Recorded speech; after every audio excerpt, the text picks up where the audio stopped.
चला तर आज मस्त असा इडली आणि सांबारचा बेत होता. पण झालं असं, की माझ्याकडे जेवढ्या भाज्या अवेलेबल होत्या तेवढ्याच मी त्यामध्ये टाकल्या. कारण सकाळची घाई गडबड होती आणि मला जायचं होतं शाळेत. कारण माझ्या मुलाचा रिझल्ट होता, त्यामुळे मला त्याचा रिझल्ट चेक करायला जायचं होतं.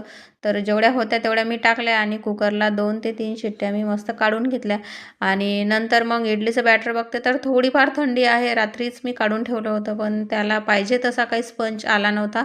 आणि पण इडली पण करायची होती मुलांना आणि शाळेत जायचं होतं, तर खाऊन जायचं होतं. तर त्यामुळे मग मी त्यामध्ये थोडासा सोडा आणि लिंबूसर टाकलं आणि छान हाय स्पीडनं, मी जसं व्हिडिओमध्ये दाखवलेलं आहे तसं हाय स्पीडनं फिरवून घ्यायचं. म्हणजे ते आपलं जे बॅटर आहे ते एकदम हलकं होऊन जाते आणि इडलीसुद्धा टम फुगते आणि स्पंची बनते.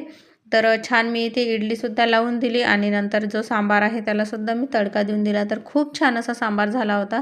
आणि नंतर इडली तुम्ही पाहू शकता किती छान अशी फुगलेली आहे. आणि माझ्या अवतारकडे थोडंसं दुर्लक्ष करा, कारण सकाळची घाई गडबड होती, त्यामुळे मी फक्त आंघोळ करून आली होती आणि माझी पूर्ण तयारी बाकी होती. तर इडली तुम्ही पाहू शकता किती छान अशी फुगलेली आहे आणि स्पंजसुद्धा खूप छान असा आला होता. नंतर मी झाली इथे तयार आणि निघाली शाळेत जाण्यासाठी, पण तो व्हिडिओ काही घेतला नाही. तर चला भेटू.